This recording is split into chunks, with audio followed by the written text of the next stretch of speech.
Rich is going to be part of this discussion also, so the floor is yours. Thank you. I'm gonna stand just to help minimize the contempt potential anyway, so. Let's say this, I've known Judge Peterson since the day he was born, so and being a neighbor of his forever, so that's why I can get him by with a few things, I hope. Well, You're not asking for favors. No, I'm not exactly, nothing in that word at all. So You're not in contempt yet, Mark. I know we got a do couple guys have, over here. I will say, I've always enjoyed his company. well, likewise. Now he's just sucking up, right? Yeah.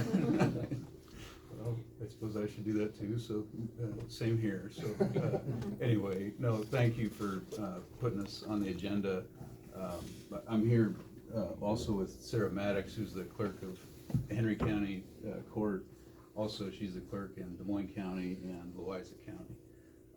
And so, what we're here for, I guess, is just to make a request for a security officer, part-time deputy, I think probably through the sheriff's office, to be present during what's the regular busier court days. And Mr. Vieira kind of alluded to what some of those were in district court, which is where I'm at, although I can cover others too. But that's every Monday. In associate court, it is every other Wednesday for in-court stuff. However, there are, on those off Wednesdays, there are arraignments where there's some, I think defendants come in and meet with their attorney. I don't know how many that is. I am not probably the best one to ask, but I do know there's some, as Mr. Beer also mentioned, for that. And then in magistrate, it is every Friday, and I think that would be typically morning for magistrate.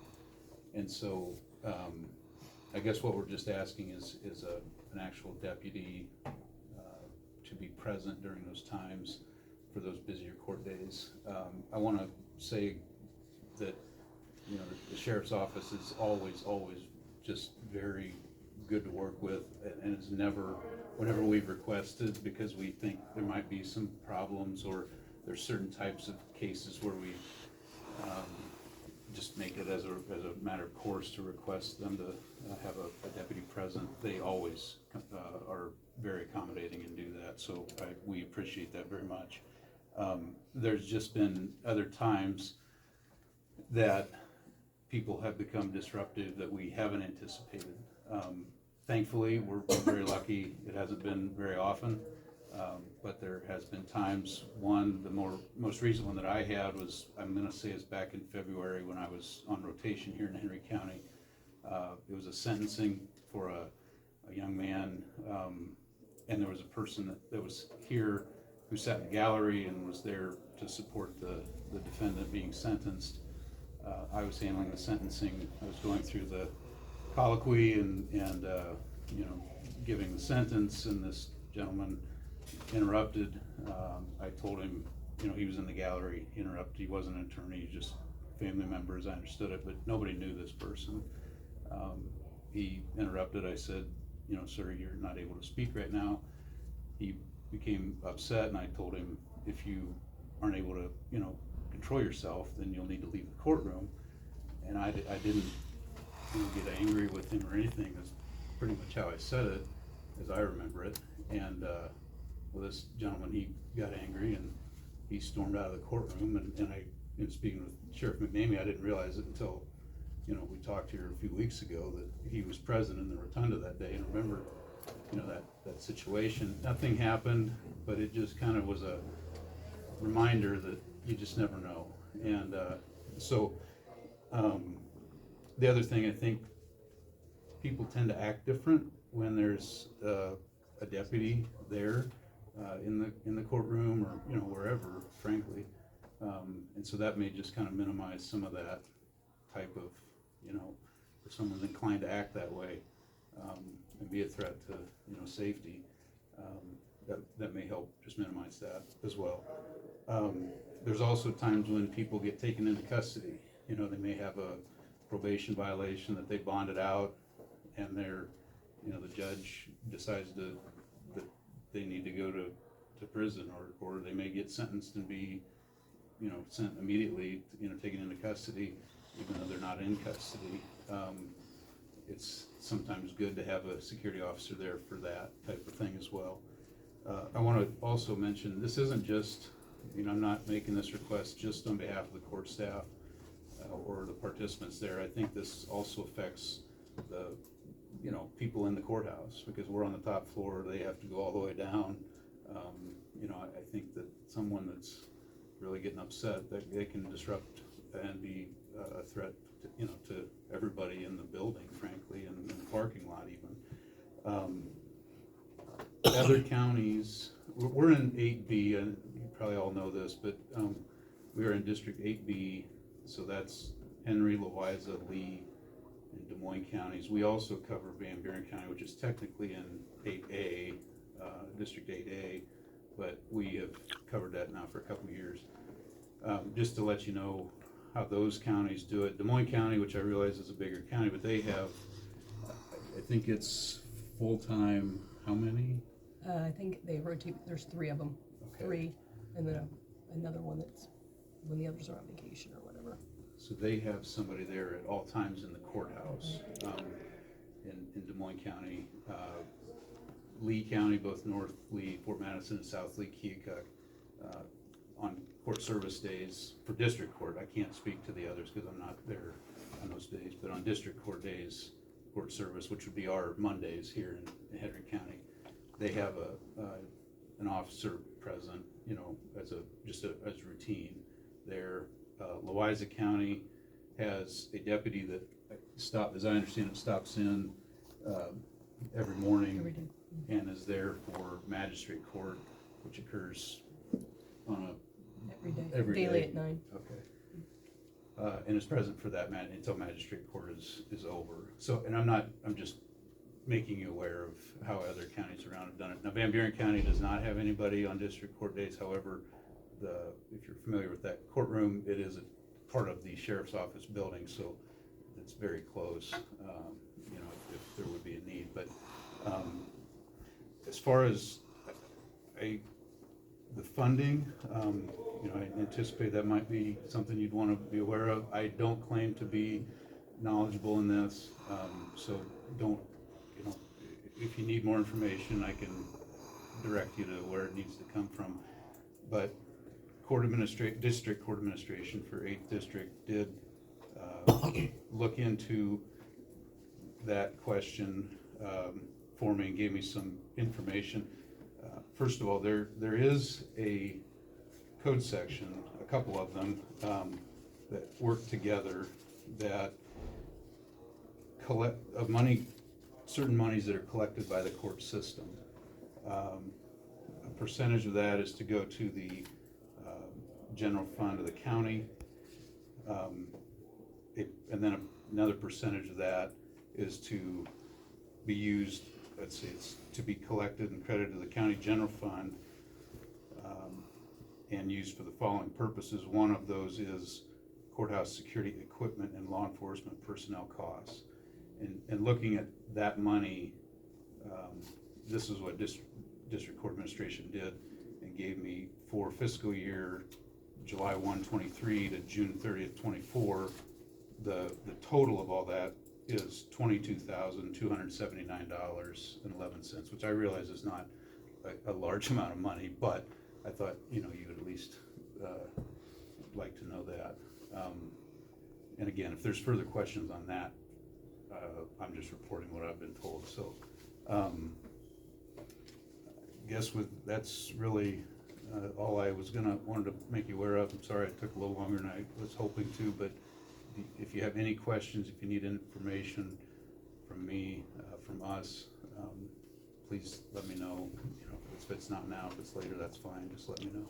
On that last bit there, Judge, that has been collected in that $22,220. Right. What? Is that the total amount or the portion that could come to Henry County? That's the total amount that was for fiscal year 23-24, and they gave me printouts, and I'd be happy to give you copies of these documents. But I gave printouts of that showing the check number that was to Henry County and with those numbers, and so they added those up for each. I take it these are monthly, so. All right, thank you. Anyway, that's. Anything else to, I'm sorry, anything else to add, Sarah, that I missed? I can't think of anything, off the top of my head right now that you would need to add in addition to that. Okay. My question is then to you, Sheriff Davey. Yes, sir. Your input, reserve deputies, SB2, Well- anything on this one ever? I have a few thoughts, and I will reiterate, Wyatt and I've had a couple conversations, and the one individual that was in the gallery that kind of raised Cain as he was leaving, I happened to be in the rotunda with an inmate waiting for the next court appearance, and the guy was vocal, not physical, but we have a lot of issues where they request us to come and be present for domestic abuse hearings, you know, protective order hearings, sentencings, and we try and accommodate every one of those. Sometimes I think we fall a little bit short, but No. you guys are being generous. You don't. Essentially, it's usually the chief deputy or I that come up to those because our patrol staff are just, you know, we're kind of thin on what we have for resources there. But in a nutshell, I think it goes without saying, you tune into any national news network, you hear stuff all the time. I know, speaking with other sheriffs across the state, the majority of them are moving toward some type of security in the courthouse. My thoughts are instead of a reserve, because it's quite honestly, and to be blunt, our reserves have full-time jobs and it's hard to get them out during the daylight hours. Most of our reserves come out after hours to volunteer their time. I think we should look at like maybe somebody that's retired and wants to come back as a part-time officer. It doesn't have to be a retired deputy, it could be a retired police officer from this department, another department, a neighboring county department, whatever. I think they're more trained, they have more experience, and they're fully certified instead of reserve certified. That's my opinion. I'm wide open to a conversation. I think the time has come where we have to start looking at some serious options as far as resources go. I think the departments, and I can use Benton County as an example because one of my deputy's father is that one of the courthouse security people, and Benton County is very similar to ours in size. They had a lot of issues, just like Wyatt was talking about, where somebody just raises hell as they're coming or going from the courtroom.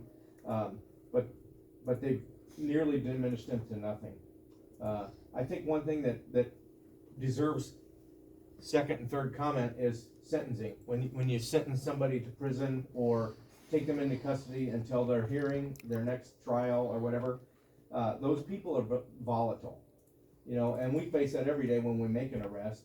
These people are getting arrested also in the courtroom rather than in their home, and they can go peacefully or they can go with a lot of chaos, and I think the volatility of that is getting more and more frequent.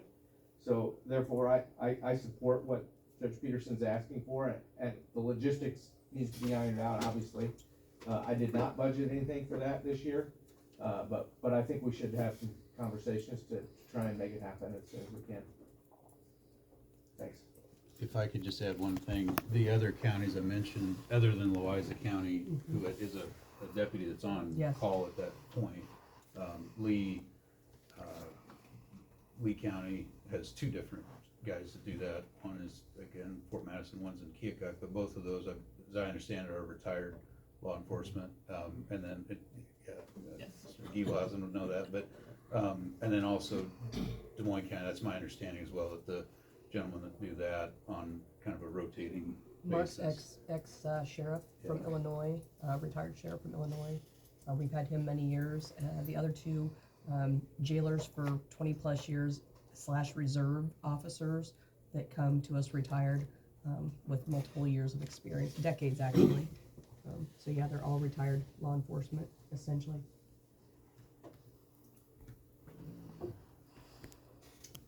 Just a question here, so what you were suggesting then, Judge Peterson, that's about 12 days a month, right? Roughly, so it's not right? Well, yeah, I guess 3 times 4. Yeah. So, that's about 60% of a person's time in that time frame, so, okay. And just to also, court proceedings on Mondays, for example, typically are done by, I'm gonna say 2:30, it can vary. Okay. But I would say on average, and when those were done, then there wouldn't, again, it would be great just for, the unknown, but typically in those other counties, since I'm using those as an example, the security officers leave once court proceedings are done, and that's usually fine. It's usually, at that point in the day, it's usually just doing the paperwork for what you did the rest of the day, so. I think Friday magistrate courts would be the same. Yeah. As soon as the magistrate appearances are done and the trials are over, they wouldn't be full days, I don't think. Okay. And the off day on the arraignment days for associate court, that might be, Just a couple hours. yeah, I would say by 10, that should be that's me. And then Yes. typically, when do you have your juvenile hearings on Wednesdays? That's like afternoon, late morning? Those would typically be 9 to noon. Infrequently, we schedule them in the afternoon Sure. if it's a longer, more in-depth hearing. But average, it's just 9 to noon. we're Because usually done. the parents in those can be, obviously in some cases, they've had their children removed from their home, and they're very upset, and emotions are high during those proceedings as well on our Wednesdays. The conversation is. Yeah. Part-time might be a great opportunity, so if we can work something out budget-wise. Do either of you know, how they work that as far as the insurance, if they've been retired, do they need to have more certification, or how does that work? That's something we need to look into as far as that goes too. I think as far as insurance, that's a question I cannot answer, but as far as certification, if an officer's been certified and served a career, they just need to bring their certification up to date. If it's out of date, you could use like Dan Wesley as an example. He hasn't been a deputy in 12 years, so he'd have to take some CEUs to get that back up to date. I think there's a certain timeline when it grows extinct and they have to recertify, but is it 5 years? 5 years. And then, so Dan would probably have to recertify, but if you use somebody like Chad who retired last month, he'd probably be able to come right back to work when IPERS allows him and go right back to work. But anybody in between there, the 5-year thing would come into play. We just have to check with the academy and say, Mark Lindeen is a former deputy that wants to work part-time. What's he gotta do to get current on his certification?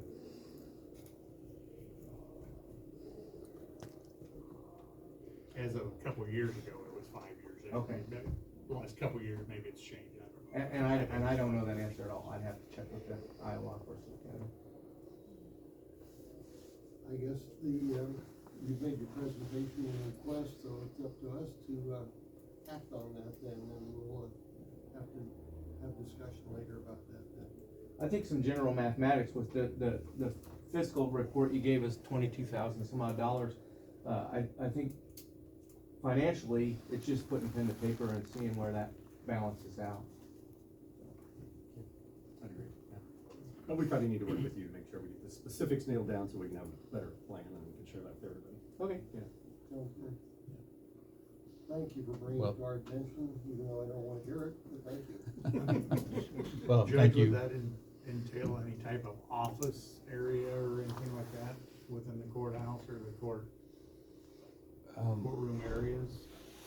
I guess what I envisioned, again, just comparing it to how it's done in the other counties, would just be, they may come into the courtroom during the proceeding, be in the rotunda during, if that's busy, just kind of that presence in those areas. I don't know that it would necessarily need to go into the clerk's office or back behind, where the chambers and. Like I know Des Moines County used to have a magnetometer that you walk through. I don't know if they use that anymore or not. Just not on anything other than where there's, maybe a high profile case. Equipment from our standpoint, Chad, we send them from our sheriff's office with a squad car, which would have their computer and all the equipment they need. We do have a magnetometer, if that's what you called it, a scanner that people walk through. We use that during higher profile trials. Normal court service days, we do not, but we have wands as well that we can use. We have that equipment already, and we could use it if we needed to, but On a normal court service day, we wouldn't. Does the We're one that's not out there set work? up for. It does, that that's at the one all. I'm referring to, Okay. yeah. Yeah, we used it during the Saperda trial a few years ago, and we had people set up to run everybody through there, like you would at airport security. Thank you. Thank you for the time. Thanks. Yep. Thanks, guys. Thank you.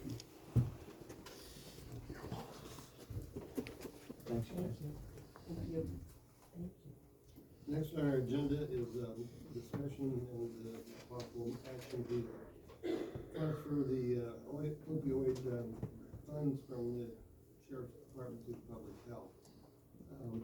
We've had some discussion with this, and, I'll leave it up to those involved. Mr. Chairman, if I may, just Okay. briefly address it. Okay, fine. This was put on the agenda, just, there've been discussions about this back and forth, but nobody's together as a group. So, it's actually my suggestion, get this on the agenda. The first step is the okay from the board to start the process to transfer these funds from the administrative control of the funds from the sheriff's office to the health department. Early talks, sheriff's office, they don't have a problem with that, health department doesn't have a problem. So this is just, so everybody's transparent, knows what we're doing, this is just a motion to let's start the process. Once the process starts, if we run into complications and we think, well, maybe the health department's not a good place for this, or the health department says, maybe we don't want this now, we know what we have to do, we don't have to go forward. This motion is just to kick off the process, so.